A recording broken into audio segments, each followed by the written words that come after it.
Bonjour à vous, soyez les bienvenus pour cette deuxième et dernière journée de Rue des Livres. Alors c'est une évocation que vous avez possiblement croisée dans des romans, notamment des romans du 19e siècle. L'enfant fut mis en nourrice à la campagne, que vous avez peut-être même entendu dans de très vieilles histoires de famille, une arrière-grand-tante ou grand-mère qui serait partie à la capitale de Bretagne ou du Morvan pour devenir nourrice. De ces femmes rémunérées pour leur lait, la littérature n'a fait que des figures de second plan, pour ne pas dire de dernier plan, définies essentiellement par leur fonction, à savoir le nourrissage des tout-petits, mais d'elles, en tout cas de leur vie quotidienne, et en particulier de leur lien avec les enfants qu'elles allaitaient, on ne sait rien, quasiment rien. Je crois que notre invité de cet après-midi s'est ému de cet effacement et a dédié son premier roman à ces invisibles en leur donnant une voix, une histoire, des émotions et surtout un corps bien à elle. Bonjour Séverine Cressan. Bonjour Justine. On est très content de vous avoir cet après-midi. Nourrice a été publié l'an dernier par la toute jeune maison d'édition d'Alva, qui a pour particularité de n'éditer que des femmes, que des autrices, françaises et étrangères. On en dira sûrement un mot sur cette démarche.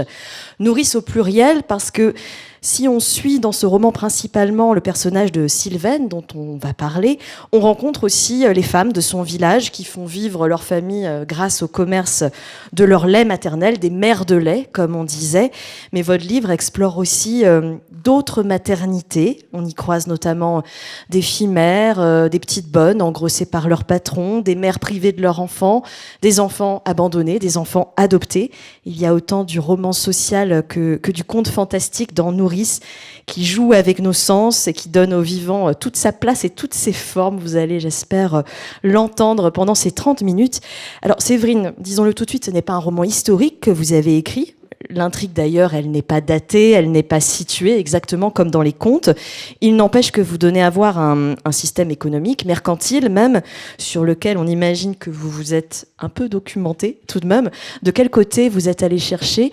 Quel type de traces on trouve de ce commerce du lait et quelles traces on ne trouve pas aujourd'hui quand on cherche ? Alors, c'est vrai que j'ai fait beaucoup de recherches documentaires parce que par souci d'honnêteté intellectuelle, même si je savais que je voulais pas faire un roman historique, je voulais pas inventer des choses fausses. Donc je me suis toujours dit, je peux m'éloigner de la réalité, mais il faut que je sache exactement à quel moment je le fais et pourquoi. Donc les traces que j'ai pu trouver, c'était des traces surtout d'historiens, évidemment. Donc c'est la période du 19e siècle qui est la plus documentée. Donc j'ai lu des livres universitaires, j'ai lu beaucoup d'articles de chercheurs sur Internet, sur un site comme Percé, qui regorge vraiment d'articles historiques. J'ai lu également des articles de sociologues. Je me suis intéressée à la psychanalyse par rapport au phénomène des enfants trouvés, ce que ça peut représenter, que de ne pas avoir de parents, de ne pas connaître ses parents biologiques. Et ce que je n'ai pas cherché, et c'est plus difficile à trouver, ce sont les témoignages des nourrices elles-mêmes. Moi, j'avais pas envie je voulais vraiment écrire une fiction et laisser ma créativité, on va dire, boucher les trous, inventer la vie quotidienne de ces femmes.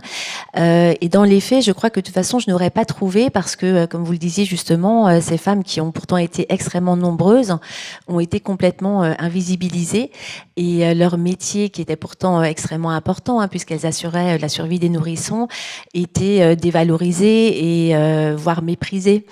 Et donc, on n'a quasiment aucune trace. Ce que j'ai découvert depuis que je présente mon roman, c'est que j'ai découvert des correspondances parfois entre les enfants qui étaient mis en nourrice et la nourrice qui les avait en charge.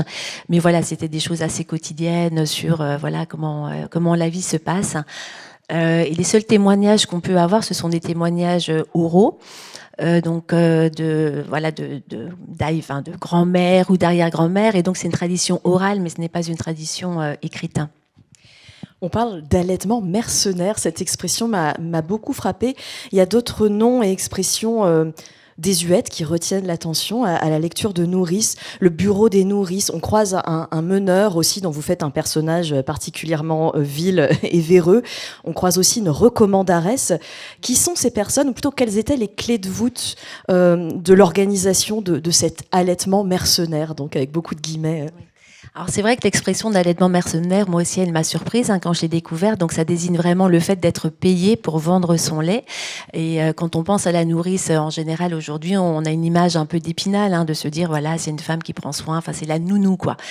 Et dans la réalité, c'était effectivement un commerce, c'était même un trafic, c'était vraiment un business organisé. Donc ce commerce s'est développé au fur et à mesure des siècles, parce qu'il a toujours existé. Et il a vraiment connu son apogée au 19e, et à ce moment-là, on parlait d'industrie nourricière. Et donc c'était un système extrêmement codifié, avec des tarifs pour le lait. En fonction de l'âge du lait, les tarifs étaient différents. Donc un lait jeune, c'est quand une femme avait accouché, on va dire, il y a quand son enfant avait sevré avait 6 mois à peu près, donc ça c'était un lait jeune. Et puis il y avait des laits plus âgés qui étaient considérés comme de moindre qualité, c'est quand l'enfant de la nourrice avait déjà 1 an ou 2 ans. Et il y avait tout un système évidemment d'intermédiaires dont vous parlez pour recruter ces nourrices à la campagne. Alors dans les faits historiques, le clergé a joué un rôle important. J'ai choisi sciemment de ne pas faire intervenir le clergé parce que je trouvais que ça ouvrait vraiment trop de pistes. Donc j'ai gardé effectivement le personnage du meneur, qui est, l'expression exacte, c'est meneur d'enfants. Et son métier consistait à à transporter dans une hotte, vraiment au sens propre, sur son dos, les enfants trouvés ou les enfants abandonnés. Et il emmenait ses enfants à la campagne. Et c'est à la campagne qu'il recrutait les nourrices. Et au passage, évidemment, il prenait une commission. Donc c'était comme un rabatteur en quelque sorte. Et les bureaux des nourrices, c'était des bureaux de placement. Le dernier a fermé à Paris en 1936.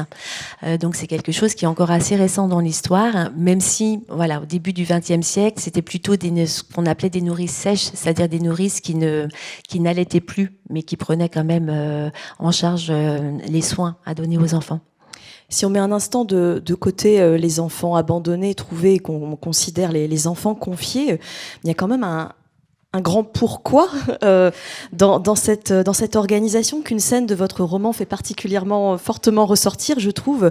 On est pour quelques instants seulement dans une belle maison de la ville. Il y a là dans une chambre une jeune accouchée qui s'appelle Faustine. Dans la pièce d'à côté, il y a une petite bonne, Vivienne, qui va devoir allaiter le nourrisson qui vient de naître. Elle-même, elle va donc devoir confier son bébé à une nourrice de la campagne, la fameuse Sylvaine, qui elle-même, au préalable, a sevré son propre enfant pour pouvoir vendre son lait. Autrement dit, on a 3 femmes, 3 bébés, mais un étrange transfert qui se produit entre elles de façon à ce qu'aucune ne peut pleinement s'occuper de son enfant. Pour quelle raison, donc ce fameux pourquoi, a-t-on si longtemps confié le nourrissage des enfants, des petits bébés, à d'autres femmes, à ces femmes de la campagne ? Alors c'est quelque chose qui existe depuis toujours, dès l'Antiquité et même avant. Alors tout au début, c'était quand même plutôt réservé à l'aristocratie et c'était pour des raisons de représentation sociale. Une femme, une reine, ne peut pas se permettre d'allaiter un nourrisson parce qu'elle a des devoirs envers le royaume, elle doit être en représentation publique. Et donc c'est ça qui explique le fait qu'elle n'élevait pas ses enfants. Petit à petit, ça s'est déplacé, c'est-à-dire que la bourgeoisie a imité l'aristocratie parce que pour la bourgeoisie, c'était vraiment un signe de distinction sociale que d'avoir une nourrice à domicile. Ça montrait que c'était une famille aisée.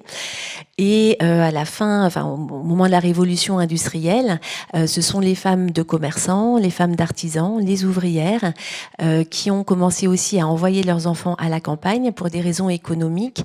Donc très concrètement, ça leur rapportait plus d'argent de travailler. Évidemment, elles versaient un salaire à la nourrice, mais qui était moindre que celui qu'elles gagnaient. Donc c'était le début du système capitaliste. Et c'est vrai que ce système de domino est très très surprenant. Moi, ça m'a beaucoup interpellée. Et ce contrôle en fait du corps des femmes, puisque les femmes n'avaient pas le choix, que ce soit la mère qui devait envoyer son nourrisson en nourrice ou la nourrice qui devait, qui devait abandonner son bébé si elle allait à la ville, ou alors se partager, comme vous le disiez, entre l'éducation de son propre enfant et celle d'un étranger. Ce contrôle du corps des femmes, il commence dès le repérage des bonnes laitières, c'est le terme, il vous évoquera peut-être l'élevage. Les bonnes laitières qui étaient repérées à leur constitution physique, à l'opulence de leur poitrine, à leur couleur de cheveux, à la couleur de leur peau. Dans l'extrait que vous allez nous lire, Sylvaine, Mao, Larousse et d'autres femmes du village qui se sont déplacées jusqu'à la ville font face à un médecin qui les aligne contre un mur pour les examiner et déterminer si oui ou non elles vont pouvoir devenir nourrices. Merci. Alors je précise juste, donc c'est un passage que moi j'ai appelé pour moi-même la visite médicale, et donc ça c'est vraiment un fait historique que j'ai trouvé en faisant mes recherches. Il y a même des illustrations que j'ai pu voir. Donc vous allez voir, c'est assez visuel. Alors je vais trouver mes lunettes.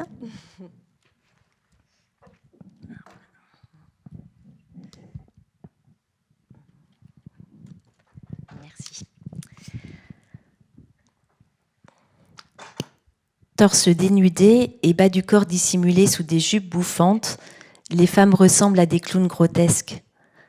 Elles patientent dans la gêne, la poitrine offerte au regard et au froid. Sylvaine frémit à la vue de ses chairs étalées. Les seins aux larges auréoles brunes sont irrigués par des veines saillantes qui dessinent une cartographie étrange, un labyrinthe complexe, des dalles de rivières et de rigoles charriant le sang bleu et mauve. Le médecin prend son temps, organise des papiers sur son bureau, ajuste ses lunettes, retrousse ses manches, s'approche de Mao placé en bout de rangée. Sylvaine a le sentiment d'avoir atterri par erreur dans un marché aux bestiaux. Elle repense à la fête du printemps où se rassemblent tous les ans les éleveurs de vaches, de chèvres, de moutons, et elle croit être devenue l'un de ces animaux dont la bonne santé et la corpulence vont être évaluées. Dans le silence pesant, embarrassé, une longue plainte d'enfants abandonnés traverse la mince cloison et résonne dans le cabinet tel un avertissement. Sylvaine se raidit en reconnaissant la voix de géant qu'elle a laissée en garde à la bienvenue. Son bébé l'appelle, a besoin d'elle, de sa chaleur et de sa douceur réconfortante. Ses pleurs provoquent une montée de lait immédiate. Les seins de Sylvaine se gorgent à une vitesse effrayante. Et il lui semble que la pression interne va les faire imploser, que la peau va se craqueler sous l'afflux du lait devenu torrent impossible à arrêter, prêt à jaillir comme une source d'eau chaude trop longtemps contenue. Sylvaine voudrait courir consoler son petit, le faire taire aussi. Mais elle doit attendre son tour, obtenir le fameux certificat qui sera un sésame pour une vie moins misérable. Sa sensibilité, son émotivité sont exacerbées par la fatigue du voyage. Sa résolution s'émousse. Elle doute. A-t-elle le droit de prendre ce qui est destiné à son fils pour le donner à un étranger ? Est-ce moral ? Est-ce juste ? Peut-elle vraiment disposer de son lait et le monnayer comme on vend des courges ou des patates, des fagots de bois ou des bûches ? Merci Séverine.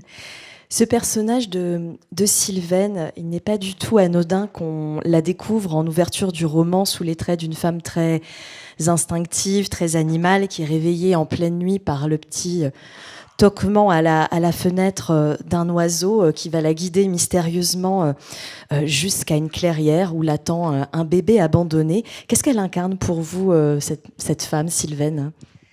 Alors, comme on le voit dans l'extrait que je viens de lire, c'est une femme qui est pleine de bon sens.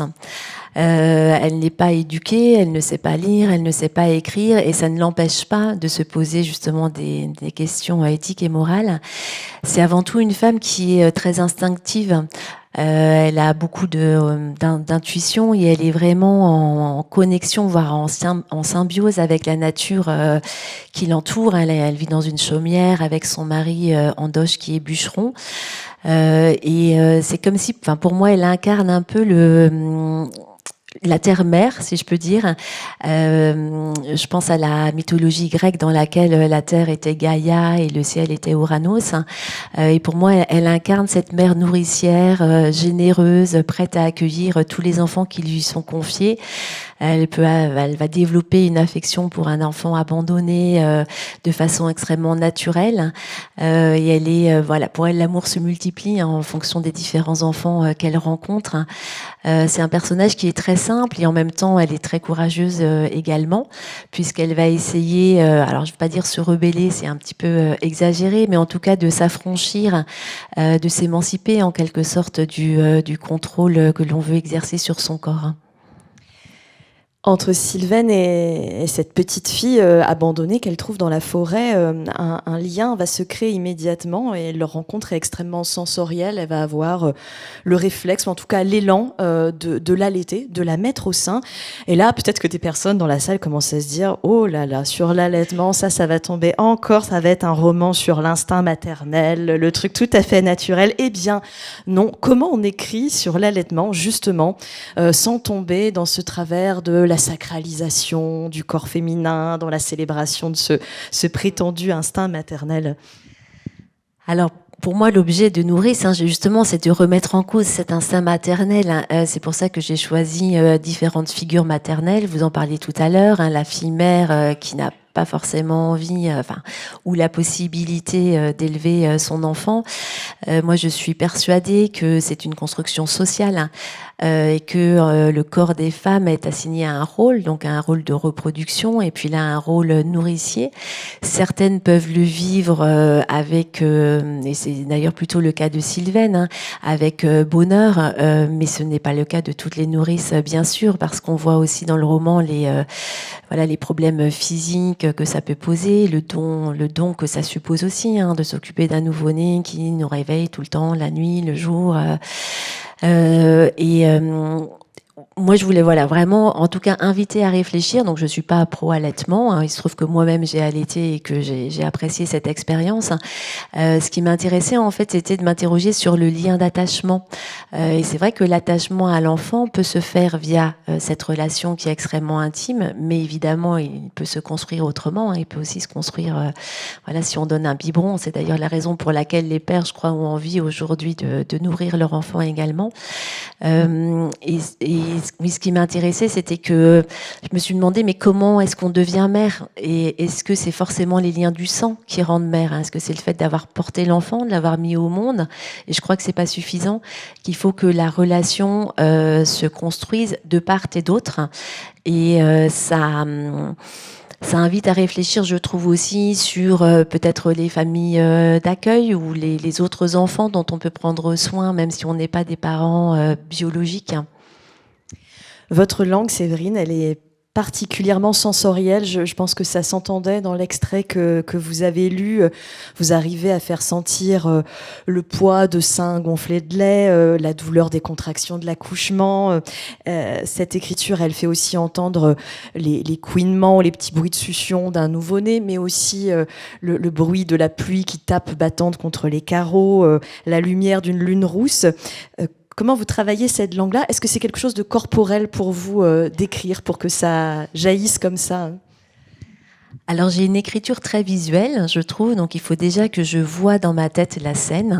Je ne sais pas forcément ce qui va s'y passer, mais en tout cas, il faut que ce soit clair dans mon esprit, un peu comme un film. Quand je lis, je me fais un film dans ma tête, et quand j'écris, j'ai un film qu'ensuite, je couche sur le papier. Et en ce qui concerne les sensations du corps, pour moi, c'est très important, justement, de donner à sentir. Je suis toujours heureuse, quand j'ai des retours de lecteurs ou de lectrices qui n'ont pas vécu forcément l'allaitement ou la grossesse, qui me disent grâce à ton livre, je me rends compte un petit peu de ce que ça peut représenter. Donc c'est vrai que c'est une recherche, et je fais appel à mes sensations physiques et j'essaye de voir ce qui est au plus proche de moi, ce que j'ai pu ressentir. Alors parfois j'imagine aussi, bien sûr, mais j'aime beaucoup l'écriture des sensations. Ce premier roman, il frappe par son thème, mais aussi par sa forme. On y trouve certains marqueurs du conte de façon très subtile. Il y a aussi des touches de fantastique, quelques poèmes en vers libre. Et puis, il y a ces deux récits que vous entremêlez. On a surtout parlé de Sylvaine jusqu'à présent. C'est le récit principal qui nous fait suivre sa vie quotidienne dans la forêt avec ses enfants qu'elle nourrit. Et puis, il y a ce texte écrit dans le petit carnet qu'elle trouve aux côtés de l'enfant enfants abandonnés dans la forêt et qu'on va découvrir par petites touches. Pourquoi cette deuxième voie? Qu'est-ce qu'elle vous permet d'aborder, auquel vous vous teniez, semble-t-il, beaucoup Alors cette deuxième voix, elle a le gros avantage, je trouve, d'être écrite à la première personne. La narration principale, c'est un narrateur qu'on peut appeler omniscient. Et moi, je voulais vraiment faire entendre un jeu, qu'il n'y ait pas de filtre, mon filtre à moi d'autrice entre ce récit qui est écrit dans le carnet et le lecteur et la lectrice. D'autre part, j'aime bien l'alternance des voix, dans le sens où ça rend les choses peut-être un peu plus haletantes, en tout cas je l'espère. Et en même temps il y a des échos très clairement. En tout cas je l'ai construit comme ça. Je voulais vraiment que le carnet fasse écho à la narration principale. Au début on se demande peut-être qui a écrit ce carnet, pourquoi il est là, et puis on le comprend au fur et à mesure. Et ça pour moi, je me suis mis dans la position d'une lectrice ou d'un lecteur. Je pense que c'est assez agréable déjà d'en savoir plus que le personnage de Sylvaine qui a ce carnet elle le possède ce carnet, mais elle ne peut pas le lire puisqu'elle ne sait pas lire. Donc voilà, il y a un côté un petit peu jouissif, je trouve, de la part du lecteur d'en savoir plus que le personnage. Et en essayant de ne rien dévoiler, si vous montrez à travers le personnage de Sylvaine ces femmes qui arrivent à créer un lien fort avec des enfants, qu'ils soient le leur ou pas, le roman n'occulte pas non plus une autre réalité, à savoir celle de filles, de femmes qui subissent la maternité, ou en tout cas qui vivent mal leur maternité. Pourquoi il était important pour vous de montrer ces deux facettes ensemble ? Je voulais montrer les possibles et peut-être déconstruire l'idée selon laquelle avoir un enfant, c'est que du bonheur. Dans les faits, alors je ne sais pas quelle est l'expérience personnelle de chacun d'entre vous. Tout à l'heure, à main levée. Mais c'est vraiment un bouleversement physique, émotionnel, psychologique énorme. Et quand on voit les choses socialement, moi, ça m'a toujours aussi marqué de dire elle a eu un bébé, félicitations, voilà. Et on s'interroge pas vraiment sur ce qu'il y a derrière et sur le ressenti intime. Je me suis aussi, en écrivant Nourrice, j'ai aussi pensé à des femmes qui m'ont raconté leurs difficultés de lien d'attachement, qui ont pu me dire, moi mon bébé est né, et puis en fait je le regardais, puis je ressentais rien, et je me disais mais c'est quoi mon problème? Et tout le monde arrive, champagne, fleurs, félicitations, mais oui, mais moi je me dis c'est quoi ce truc qui est là posé, puis maintenant faut que je m'en occupe, puis je sais pas comment faire, puis je ressens pas cette espèce d'amour, d'instinct. Et après, le lien peut se créer ou pas. Et en fait, je voulais déculpabiliser les mères qui ont pu ressentir ça, et puis montrer, tout le monde, mère ou pas mère, peu importe, que c'est pas quelque chose d'immédiat. C'est quelque chose qui se construit vraiment. Alors, le plus souvent, on imagine, que ça se fait de façon assez naturelle, mais ce n'est pas, c'est pas de l'ordre de l'évidence. En fait, ça ne va pas de soi. Et donc, en montrant ces différents personnages, je voulais surtout ne pas les juger, qu'on ne se dise pas elle a tort, elle a raison. Je voulais dire il y a plein de façons différentes d'être mère, d'assumer cette maternité ou pas.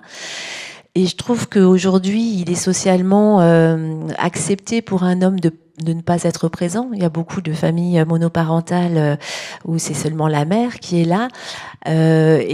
Si une femme décide pour X raisons, qui d'ailleurs ne nous concerne pas, de ne pas s'occuper de son ou de ses enfants, elle est aussitôt stigmatisée.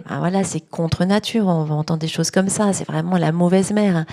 Et moi, je voulais un petit peu, en tout cas, amener à réfléchir sur ça. Les savoirs vernaculaires sont très présents, très valorisés dans votre roman, et je trouve que ça fait toute sa fibre, je vais dire écoféministe, d'ailleurs vous verrez si vous vous y reconnaissez ou pas. Je pense notamment à ce personnage de la vieille qui connaît les plantes pour avorter, pour faire venir le lait, pour faciliter l'accouchement, pour apaiser les douleurs postpartum. En quoi ces savoirs de bonne femme, comme on dit, en quoi l'entraide quotidienne entre femmes, telle que vous nous la présentez, ont été pour vous un matériau littéraire de choix, en tout cas intéressant à manipuler dans l'écriture? Alors ce personnage là auquel vous faites allusion, c'est la vieille Margot, c'est vraiment une vieille femme, une vieillarde qui est aveugle, non pas à cause de son âge, mais par voilà de naissance. Et c'est comme si le fait de ne pas voir le visible lui permettait de voir l'invisible. Donc elle fait penser, comme Nourrice, ça s'inscrit dans un conte, un personnage, on pourrait dire, ou de sorcière ou de fée. Pour moi, c'était très important aussi qu'elle soit présente, évidemment, et de réhabiliter, oui, ce savoir qu'on a tendance à oublier, en tout cas, qui ne nous est plus transmis aujourd'hui. Alors, ça existe encore un peu, mais c'est vrai que tout ce qui a rapport à la grossesse et à l'accouchement, je trouve que c'est très médicalisé aujourd'hui. Alors, c'est une bonne chose, parce que voilà, il peut y avoir, ça peut être nécessaire. J'ai quand même un peu l'idée, on pourrait en débattre, que c'est peut-être surmédicalisé et que la transmission qui existait avant entre les femmes, que ce soit une transmission horizontale, donc des femmes entre elles, ou une transmission verticale, des mères envers les filles, n'a plus sa place aujourd'hui. Donc voilà, j'avais très envie, moi, la vieille Margot, c'est quelqu'un que j'aurais voulu avoir à mes côtés au moment de mes maternités. Oui, parce qu'elle va venir aux côtés de Sylvaine jusqu'à ses relevailles. Elle vient s'installer chez elle jusqu'à ses relevailles. Là aussi, un vieux mot que vous ressuscitez. Je suis allée chercher ce que c'était exactement, en quoi consistaient les relevailles. Cette édition de Rue des Livres met à l'honneur l'amitié comme valeur. Alors, il est question d'une certaine façon d'amitié dans ce roman, plus encore, je dirais, de sororité. Qu'est-ce que ça représente pour vous, la sororité? D'abord, est-ce que c'est une notion qui vous parle et où la voyez-vous dans ce livre? Évidemment, ça me parle beaucoup. Donc, il y a de la sororité très clairement dans Nourrice. Il y a des scènes qui sont dures, il y a vraiment des scènes qui sont sordides. Et d'ailleurs, souvent, les choses les plus dures, ce n'est pas moi qui les ai inventées, je les ai lues. Et voilà, ce sont des anecdotes qui m'ont tellement marquée que j'avais envie de dire comment ça a pu se passer. Pour autant, je ne voulais pas faire de ces femmes des victimes. J'avais toujours ça présent à l'esprit lors de l'écriture, de me dire il faut surtout pas tomber dans le pathétique, dans le pathos, qu'on ait pitié d'elles, parce que ce sont des femmes qui sont à la fois vulnérables, dans le sens où leur corps est exploité, et en même temps, ce sont des femmes qui sont très courageuses. Et j'aimais beaucoup cette idée qu'elles puissent trouver un chemin vers la reconquête de leur corps. Et ça passe évidemment par la solidarité, qu'on peut appeler sororité. Et c'est que justement, quand ça n'existe pas, quand on est isolé, que la domination s'exerce le plus brutalement. Et le fait d'être en groupe, de s'unir, ça donne une force qui permet de résister à l'oppression. Vous mentionniez des scènes sordides, j'imagine que vous faites référence à toutes les scènes notamment qui concernent les enfants abandonnés, les enfants trouvés. C'est vrai qu'on n'en a pas beaucoup parlé. Là, pour le coup, vous dites vous êtes appuyé beaucoup sur des faits. Vous aviez en tête, en vous lançant dans l'écriture, que ce serait une part importante du roman, ou c'est vraiment ce qui a surgi à partir de vos recherches, l'importance de parler aussi de ce qu'a été cette histoire de domination des enfants? Alors c'est venu petit à petit. C'est vrai que je ne l'avais pas prévu à l'origine, d'autant que j'ai écrit Nourrice sans savoir où j'allais. J'ai écrit la première scène, et puis la deuxième, puis la troisième, et j'ai avancé comme ça. Du coup, ça m'a pris quand même beaucoup de temps, parce qu'à un moment donné, il a fallu que je fasse un travail quand même d'épuration, parce que ça pouvait parfois, la trajectoire n'était pas suffisamment claire. Donc c'est vrai que c'est venu petit à petit, et je voulais aussi montrer ces enfants qui étaient ces nourrissons. Alors c'est difficile de les mettre en scène, littérairement parlant, puisque les enfants ne parlent pas. Je voulais pas non plus être tout le temps dans une focalisation interne, mais par le romanesque, par certaines anecdotes, on peut voir à quel point ils sont aussi marchandisés et traités simplement comme des marchandises. Oui. La maison d'édition d'Alva. Il faut qu'on en dise un mot absolument avant de terminer cette rencontre.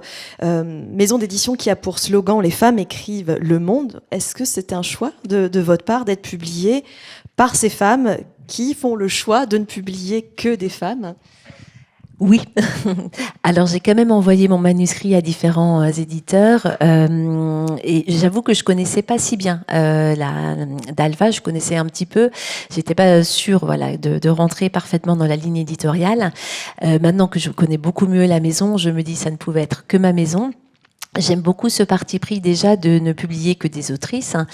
Elles font ce qu'on appelle de la discrimination positive, avec l'idée derrière que pour une femme, c'est plus difficile d'accéder à la publication, puisque souvent elles ont charge de famille et que voilà, c'est plutôt la carrière de l'homme qu'on a tendance à privilégier au sein du couple. Donc voilà, elles ouvrent la porte aux voix féminines. Et c'est vrai qu'on a été quand même, enfin moi en tant que lectrice, j'ai lu beaucoup de romans du 19e siècle, j'ai fait des études de lettres modernes, donc j'ai une formation très académique, donc j'ai lu beaucoup d'hommes, moins de femmes, et je trouve que c'est vraiment une richesse que d'avoir des regards féminins. Ça ne veut pas dire qu'il ne faut plus avoir de regard masculin, mais voilà, l'altérité nous enrichit de toute façon et nous fait grandir. Vous enchaînez, si ce n'est les festivals, au moins les rencontres en librairie pour parler de ce roman. Est-ce que les échanges que vous avez pu avoir ces derniers mois avec vos lecteurs, vos lectrices, vous ont appris de nouvelles choses sur ce système de vente, de marchandisation du lait maternel, sur la vie des nourrices? Est-ce que ça fait émerger de nouvelles pistes pour nourrir votre réflexion? Peut-être que vous aimeriez partager ici avec nous. Alors c'est souvent très émouvant hein, parce que j'ai beaucoup de chance, hein, des lectrices et des lecteurs aussi, il y a des hommes qui m'ont raconté des morceaux de leur vie très intimes, donc je respecte cette intimité et je ne vais pas partager les anecdotes, mais je me rends compte à quel point c'est encore très présent aujourd'hui en 2025 parce que comme je disais tout au début, hein, c'est encore des histoires familiales et il y a beaucoup d'émotions parce que comme c'est un livre qui est très intime, enfin qui parle de l'intimité, je me sens en lien voilà, très proche avec les lecteurs ou les lectrices qui ont lu mon livre et qui ont envie d'en discuter avec moi. Et voilà, souvent, ce sont des choses qui sont extrêmement personnelles, mais je ne pourrais pas en parler. Moi, je vous indique une référence, peut-être que vous l'avez lu, si vous avez envie d'aller lire des articles un peu académiques. J'en ai trouvé un en ligne qui s'appelle « Les lactariums français » de Mathilde Cohen, qui s'intéresse à l'histoire plus contemporaine de la vente du lait via les lactariums, notamment, et cette institutionnalisation du commerce du lait. C'est assez édifiant, même tout à fait édifiant. Voilà, je vous le recommande. Et on vous recommande aussi, bien sûr, la lecture de Ce nourrice de Séverine Cressan. Merci beaucoup, Séverine. Merci, Justine.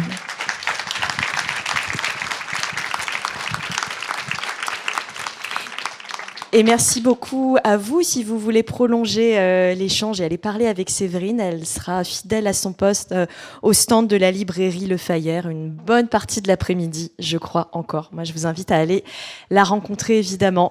Merci à vous. Bon après-midi.